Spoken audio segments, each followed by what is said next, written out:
चलिए बात कर रहे हैं हम लोग आणविक परमाणु संरचना की। पहले बात की थी हमने प्रारंभिक परमाणु संरचना की, अब आणविक परमाणु संरचना में। ठीक है, तो सबसे पहले बात करने जा रहे हैं हाइजेनबर्ग का अनिश्चितता का सिद्धांत।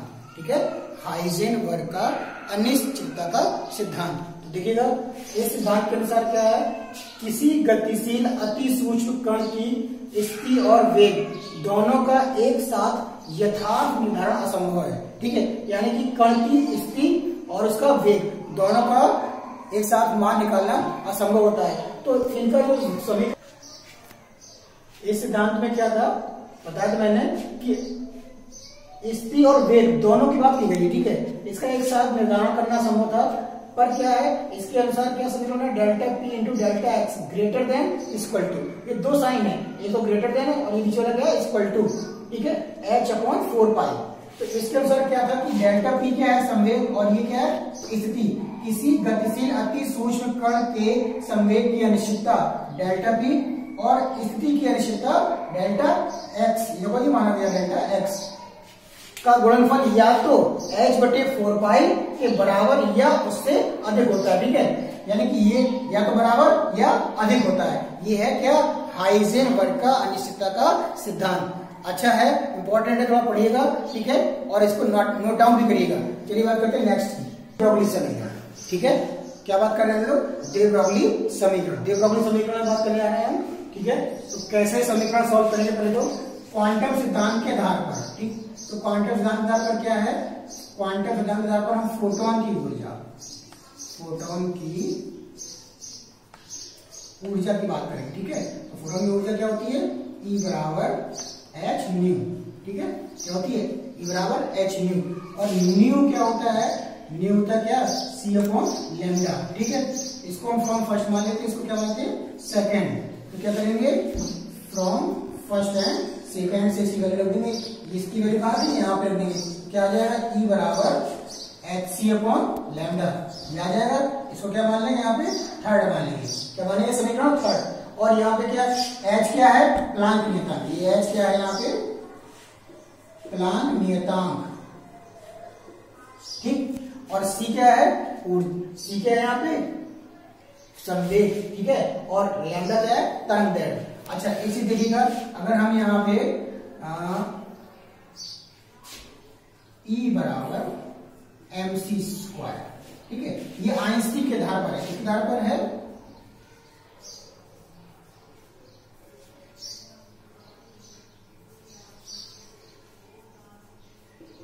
आइंस्टीन सिद्धांत के आधार पर। किस आधार पर है, आइंस्टीन सिद्धांत के आधार पर।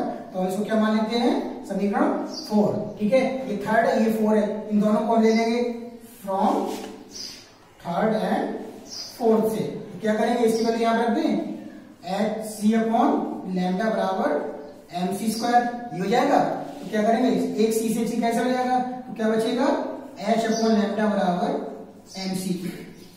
ठीक है, पर इलेक्ट्रॉनों के लिए जो वेग हम यूज करते हैं, तो उसके लिए हम c बराबर यहाँ पे क्या रख सकते हैं, v। इलेक्ट्रॉनों का वेग यूज करेंगे तो क्या हो जाएगा, इलेक्ट्रॉनों का वेग यूज करेंगे तो c बराबर हम v यहाँ पे ले सकते हैं। तो क्या समीकरण बन जाएगा, h अपॉन लैम्डा बराबर mv, ये बन के आ जाएगा। अगर आपको मालूम हो तो संवेग, ठीक है, संवेग क्या होता है, p बराबर क्या होता है, mv, तो हम यहाँ पे रख सकते हैं इसकी वैल्यू। तो ये आ जाएगा h अपॉन लैम्डा बराबर p, क्या जाएगा, h अपॉन लैम्डा बराबर p। आप चाहो तो कैसे लिख सकते हैं इसको, h बराबर p लैम्डा, यानी कि हम कैसे लिख सकते हैं इसको, h अपॉन p बराबर लैम्डा। ठीक है, यानी कि लैम्डा बराबर h अपॉन p। ध्यान रखिएगा, h क्या यहाँ पे प्लांक नियतांक, और p क्या है संवेग, और लैम्डा क्या है यहाँ पे तरंग दैर्घ्य। ठीक है, इसी समीकरण को जो निकल के आया इसी को बोलते हैं डे ब्रॉगली समीकरण। ठीक है, क्या बोलते हैं, डे ब्रॉगली समीकरण। उम्मीद करता हूं समझ में आ रहा होगा। आप इसको फिर से एक बार देख लीजिएगा। क्वांटम सिद्धांत के आधार पर हमने फोटोन की ऊर्जा E बराबर एच न्यू माना। ठीक है, और न्यू बराबर एच सी होता है, इसकी वैल्यू हमने यहाँ पे रख दी। तो हमें क्या हुआ, नया समीकरण मिल गया, E बराबर एच सी अपॉन लैम्डा, जहां पे लैम्डा क्या है, प्लांक नियतांक है। फिर हम आइंस्टीन सिद्धांत के लिए तो E बराबर एम सी स्क्वायर मिला हमें, एम सी स्क्वायर मिला, तो हम इन दोनों के लिए सॉल्व कर दिए। एच सी अपॉन लैम्डा बराबर एम सी स्क्वायर, सी से सी कैंसिल हो गया, एच अपॉन लैम्डा बराबर एम सी मिल गया। और सी क्या है यहाँ पे वेग था, वेग क्या है इलेक्ट्रॉन का वेग के लिए हमने आपको v मानते हैं, तो इसलिए हमने v रख दिया यहाँ पे। तो ये क्या होता है, किसके बराबर होता है, संवेग के बराबर, तो हमने यहाँ पे क्या रख दिया, संवेग, ठीक है। इसको क्रॉस मल्टीप्लाई किया तो क्या आ गया, लैम्डा बराबर h/p। ये समीकरण आया, ये क्या था, डे ब्रोगली समीकरण। ओके, नोट करिएगा, समझ में आ रहा होगा। चलिए बात करते हैं नेक्स्ट टॉपिक की। चलिए बात करते हैं पाउली का अपवर्जन नियम, ठीक है। पाउली का अपवर्जन नियम, पाउली के अपवर्जन नियम को वैज्ञानिक पाउली ने बताया था। इनका कहना था कि किन्हीं दो इलेक्ट्रॉनों के लिए चारों क्वांटम संख्याओं का मान एक समान नहीं हो सकता, ठीक है। देखिए ये लिखा हुआ है, किसी परमाणु में दो इलेक्ट्रॉनों के लिए चारों क्वांटम संख्याओं के मान एक समान नहीं हो सकते। मतलब कहने का कि जो क्वांटम संख्याएं होती हैं कौन कौन सी होती हैं, n, l, m, s, ठीक है। ये चार क्वांटम संख्या होती है। तो इनका मतलब कहने का कि अगर इन चारों क्वांटम संख्याओं का मान अगर किसी भी इलेक्ट्रॉन के लिए अगर तीन मान समान है तो चौथा भिन्न जरूर से जरूर होगा। देखिए कैसे, एक एग्जांपल आपको देता हूं कि मान लीजिए 1s2, ठीक है, 1s2 दिया हुआ है और एक दिया हुआ एग्जांपल 1s1। इन दोनों के लिए क्या हो सकता है, ठीक। देखिएगा ऐसा जैसे मान लीजिए 1s1 है, ठीक है। तो हम क्या करेंगे, n का मान 1, ठीक है, और इसमें l का मान 0 हो जाएगा, m का मान भी 0 आएगा, ठीक। तो s का मान कितना आएगा, +1/2, ठीक है। बस समझिएगा, अगर 1s2 हो जाएगा, ठीक है, तो क्या हो जाएगा, m बराबर 1 आएगा, l बराबर 0 रहेगा और m बराबर 0 रहेगा, लेकिन s बराबर -1/2 हो जाएगा। तो इनके मान लिख रहे हैं आप, अलग अलग है, प्रकार के मान समान है। अब एक इलेक्ट्रॉन पे मान लीजिए एक इलेक्ट्रॉन और दो इलेक्ट्रॉन, तो मतलब हो सकता है, इससे मान लो हाइड्रोजन है H, ठीक है, हाइड्रोजन होता है, इसमें 1 भी सकता है, यहाँ पे 2 भी सकता है। तो इसके लिए हम यहाँ पे इस तरह से यूज कर सकते हैं। दोनों के लिए क्वांटम नंबर निकालना मैंने आपको सिखाया था, लेकिन फिर भी अगर आप भूल गए होंगे, अभी हम आगे बात करने वाले हैं इसमें, तो ऐसा और हम समझा देंगे आपको। तो इस तरह से दोनों के मान अलग अलग हैं, सेम क्या है, सिर्फ एक मान अलग अलग होता है, ठीक है। तो क्वांटम नंबर के आधार पर इस नियम को निकाला गया था, ठीक है। पाउली का अपवर्जन नियम नोट करिएगा और इसको लिखिएगा, समझिएगा, ठीक है। चलिए नेक्स्ट बात कर रहे हैं हुंड के नियम की, ठीक है। पूरा नाम क्या है, ये हुंड का उच्चतम बहुलता का नियम, ठीक है। इसको हुंड का नियम भी बोलते हैं और उच्चतम बहुलता का भी नियम बोलते हैं। इस नियम के अनुसार क्या है, किसी उपकोष के समान ऊर्जा वाले, किसी उपकोष के समान ऊर्जा वाले ऑर्बिटलों में इलेक्ट्रॉन तब तक युग्मित नहीं होते, जब तक कि उस उपकोष के प्रत्येक ऑर्बिटल में एक एक इलेक्ट्रॉन प्रवेश नहीं कर जाता, ठीक है। अच्छा, मतलब कहने का ये है कि जैसे कि ऑर्बिटल आपको मालूम है कौन कौन होते हैं, एस ऑर्बिटल होता है, s orbital, p orbital, d orbital और f ऑर्बिटल, ठीक है। इस तरह से आपको ऑर्बिटल मालूम है। ऑर्बिटल में आपको संख्या मालूम है कि s में 2, p में 6, d में 10 और f में 14 इलेक्ट्रॉन होते हैं, ठीक है। तो आयत, इनको किसके रूप में लिखा गया, आयत के रूप में। तो इसके लिए बनता है कितना, एक आयत, इसके लिए s के लिए, ठीक है। p के लिए आयत कितने बनेंगे, p के लिए आयत बनेंगे 3, ठीक। और d के लिए कितने आयत बनेंगे, 5, ठीक है। और f के लिए कितने बनेंगे आयत, 7।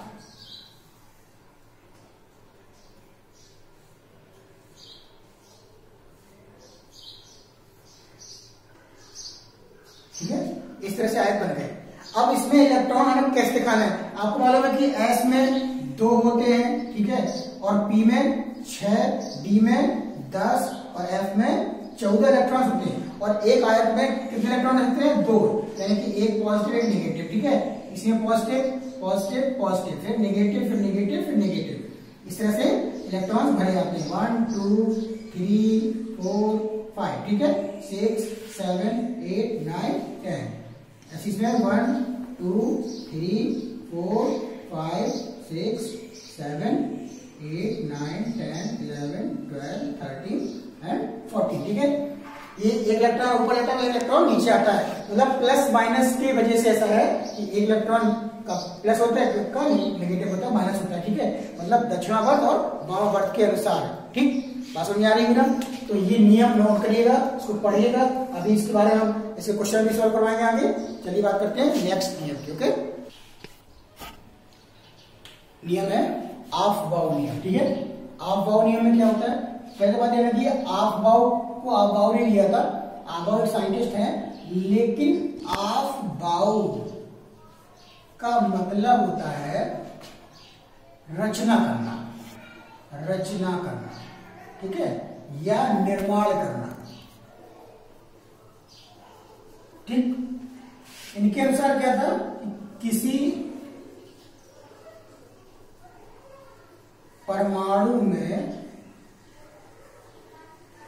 उपस्थित, परमाणु में उपस्थित ऑर्बिटल, किसी परमाणु में उपस्थित ऑर्बिटल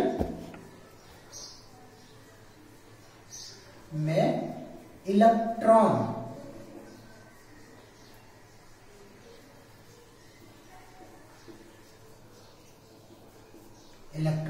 ऊर्जा के बढ़ते क्रम में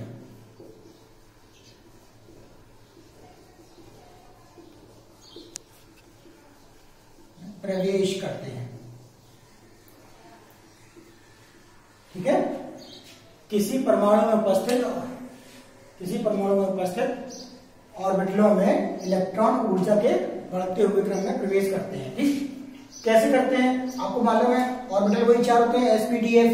मैंने बताया था एक बार आपको पिछले वीडियो में, अगर आपने पुराना वीडियो देखा होगा, इसमें ऐसे बनाया था मैंने, बोलिए कुछ आपको याद आ रहा है? पहले 2 बनाए, फिर 3 बनाए थे, फिर 4 बनाए थे, फिर 4 बनाए थे, और फिर यहाँ पे मैंने 3 बनाए थे, फिर यहाँ पे 2 बनाए थे, फिर 1 बनाया था। कुछ याद आ रहा है? 1s 2s 2p, 3s 3p 3d, 4s 4p 4d 4f, 5s 5p 5d 5f, 6x 6p और 6d, 7s 7p और 8s, ठीक है। इसको पहले एक एक करके काट लीजिए आप, फिर 2 2, फिर 3 3 और फिर 4 4, ठीक। इस तरह से, जब इस तरह से आप बना लेंगे संरचना, और ये एरो है, ठीक है, ध्यान रखिएगा। इलेक्ट्रॉन जो है पीछे से आगे की ओर प्रवेश करेंगे, फिर साइड वाइज निकल के फिर पीछे साइड की ओर इस सर्कल में आएगा, ठीक। तो इसको लिखना कैसे है ये ध्यान रखना। लिखने का तरीका आपको याद रखना पड़ेगा। तो पहले क्या आएगा?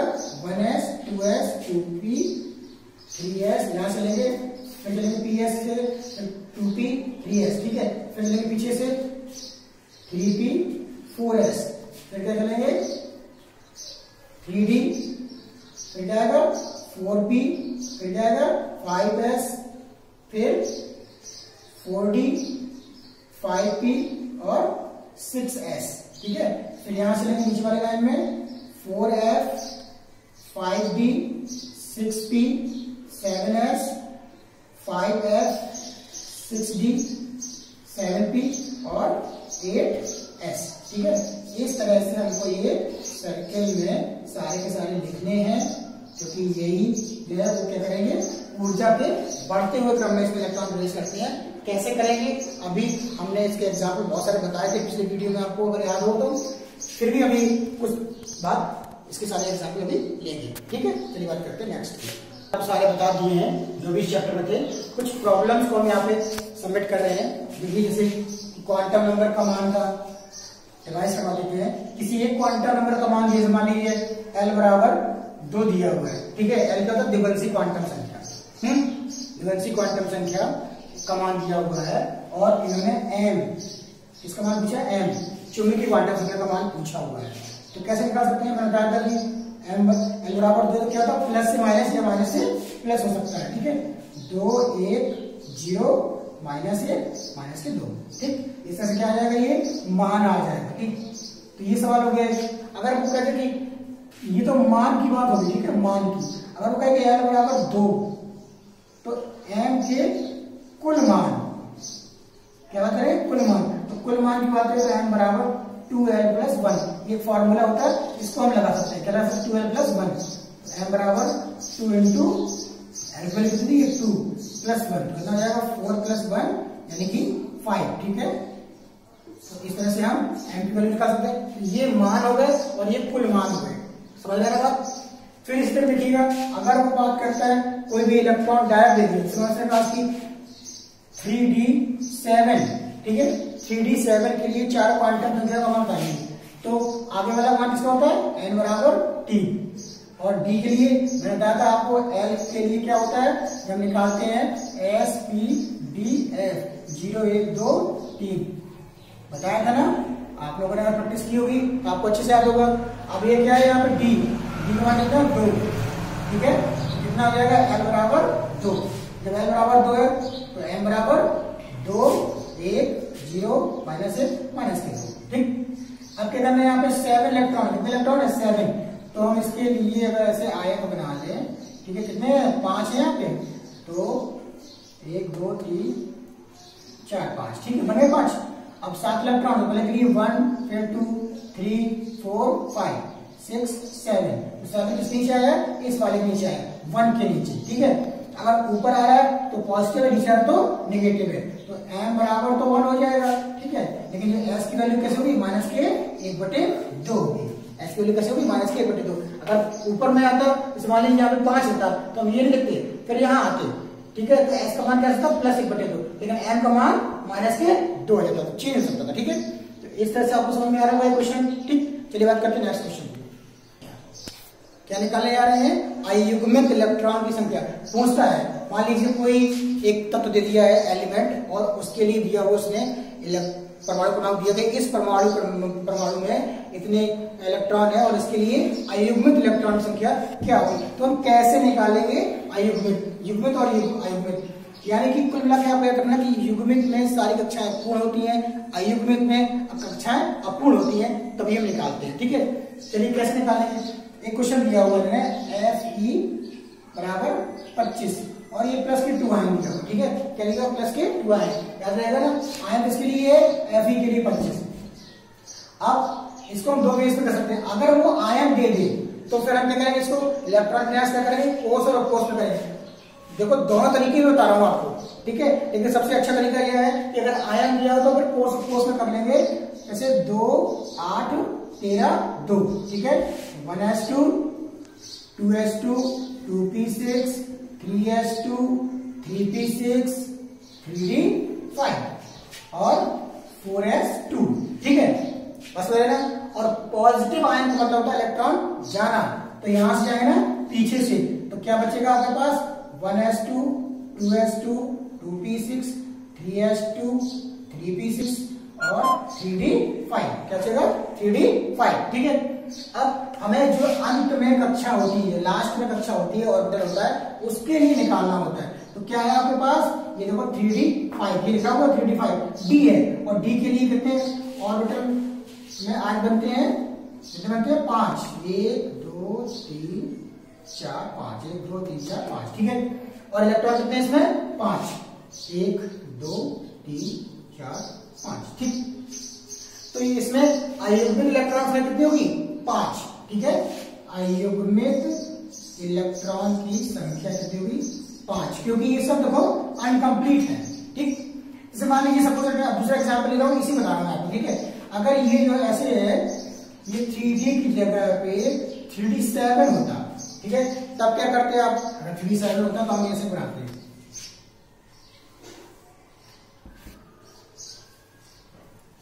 ये बनाते और फिर क्या करते पहले 1 2 3 4 5 6 7, कितने हो गए 7 हो गए, ठीक है। अब तो ये जो है दोनों इसमें जो भरे हुए हैं वो क्या है कंप्लीट है, पर अनकंप्लीट कितने हैं 1 2 3, ये अनकंप्लीट है, तो अयुग्मित इलेक्ट्रॉन की संख्या कितनी जाएगी 3, कितनी जाएगी 3। उम्मीद कर रहे हैं समझ में आ रहा होगा आपको, है ना। अगर इनकेस इसमें आयन नहीं होता तब हम किस बेस पे इसको करते वो मैं आपको बता देता हूं, और देख लीजिए, जैसे Ni निकल बराबर 28 दिया हुआ, ठीक है 28। अब इसमें आयन ही दिया हमने, तो हम विन्यास जो है कैसे कर सकते हैं, ऊर्जा के बढ़ते क्रम में भी कर सकते हैं, तो आसानी होगी। कैसे, इसमें 1s2 2s2 2p6 3s2 3p6 4s2 3d8, last क्या है 3d8, ठीक है, बस हो रहा है ना। अब 3d8 मिला, b के लिए कितने आयन बनते हैं आपको मालूम है, ये होता है 1 2 3 4 और ये 5, ठीक है, बन गए। इलेक्ट्रॉन कितने हैं 8, 1 2 3 4 5 6 7 8, ठीक है। तो ये क्या होगा युग्मित, और ये क्या है अयुग्मित।